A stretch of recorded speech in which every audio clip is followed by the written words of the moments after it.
We've talked a lot over the last few weeks about having visitors in the room, and there seems to be probably a thought process that people think that it's maybe about hard sell in terms of the idea of becoming members, when it's actually not about that. It's about the value proposition and what they're worth to the room, not necessarily to us as a direct customer, even being one of our customers, but to actually someone else in the room.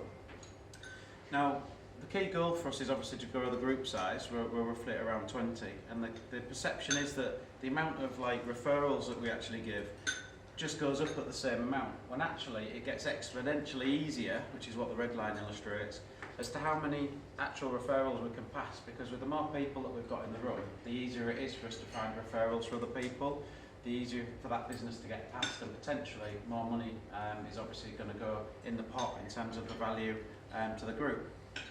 So as a little illustration, I've got a previous customer that we've brought as a visitor to the group, which as a value proposition is worth about £2,000 a year, and they're a customer that we've had for about 4 or 5 years.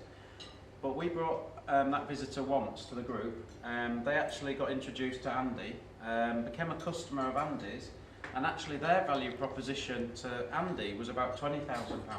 So you can see that to Andy, that customer was actually worth far more, 10 times the amount in terms of value to what they were to us.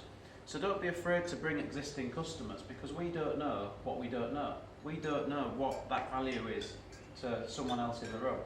And this just illustrates how powerful someone coming along in terms of business to the group is. It's not that they become a member, it was purely the value proposition in terms of the value of that visitor. So that's basically what we wanted to just cover today. Don't be afraid to invite your customers. Don't think that you're going to suddenly lose a customer.